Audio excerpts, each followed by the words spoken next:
You question, racist, bro? we racist, is all good. We just a racist panel. Come on. All right, Come with the that's question. fine. All right, what y'all think about this Virgil shit again? With his ass trying to suck down to this weight with his big ass. He done passed the fuck out. Yes, again, yeah. I was saying that last week about this fight. I wanted to see, they was asking who you think gonna win the fight. I was like, I want to see the weigh-in. I want to see how comfortable he make 147 because I knew he was having problems making 147 the last two times this fight got postponed. So again, he fainted, so he got to move up to 154. Man, he's in between his fights.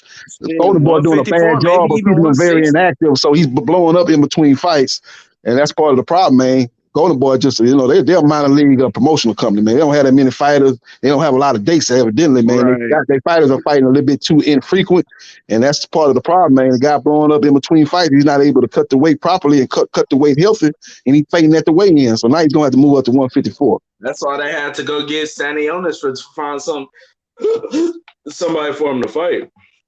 Yeah, Staniolis needs to go to the Is Staniolis with PBC? Yeah, he with the PBC. Yeah, about to say, God damn, motherfuckers got their hands in every fight. Yep.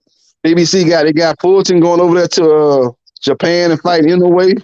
They in all them big fights. They just had Charles Martin. That was a PBC fight. He went over there to ESPN to fight Big Baby Anderson. Yeah, it's So, really working with everybody this year. Dude, he's gonna be Not back. doing no point. These guys, Charlos, are out 2 years. He'll be back, and he's gonna be back in December, so it's not a big deal. He's not gonna be back at Virgil Ortiz, 147.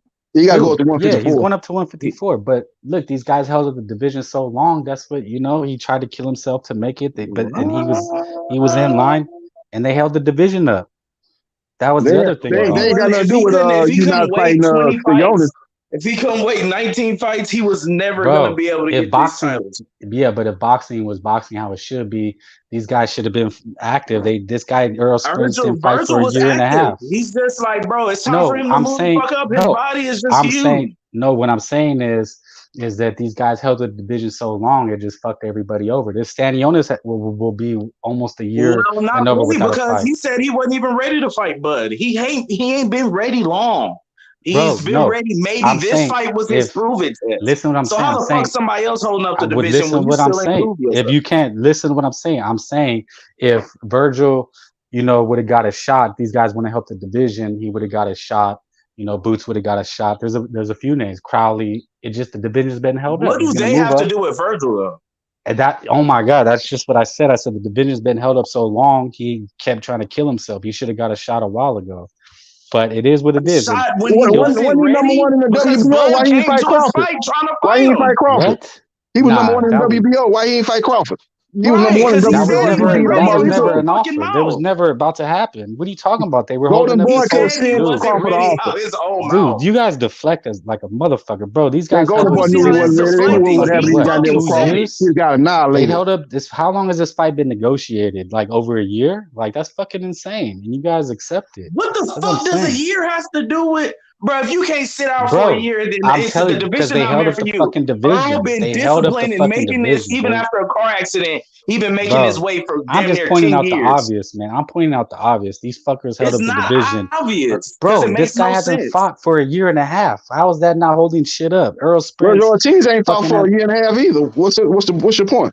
He ain't fought for a year and a half either. What do you know? He fought like last year. What are you talking about? Staniolis is the first one to pull out. Bro, it wouldn't matter. Go to Box Rig. Go to Box Rig. He fought McKenzie. That fight was back in 2022. Retarded, dude. You guys are actually talking about somebody else. Bro, yeah, he's talking about like Virgil Ortiz fighting every 4 months. Waiting on Charlo. So Tim Tszyu didn't get screwed over with this guy, continually pulling out and holding up a division. This guy Charlo held up a division for like a year and a half now. Now he's gonna hold it up even longer. Now we're talking about everybody else. No, because these guys screwed over. Tim Tszyu, Virgil got screwed. Even your superhero, you guys, Hero Booty Ennis got screwed over.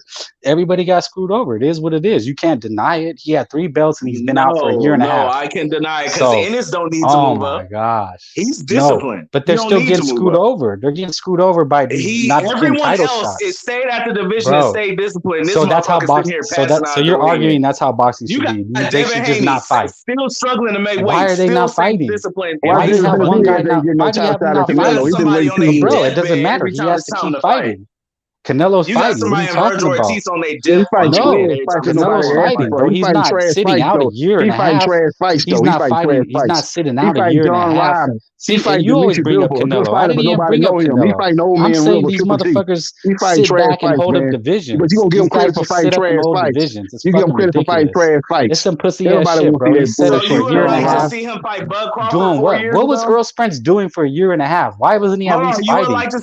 Why did Earl Spence hold up the division? Would you like to see Virgil Ortiz versus Crawford 4 years ago? He wasn't even in contention at that point. What are you talking about? Why are you deflecting? I'm just asking a question. What is the deflection? No, you're deflecting. I'm talking about now. In the last 2 years, this guy has been on the bench for a year and a half. Charlo is on the bench a year and a half, and it just ruins the division.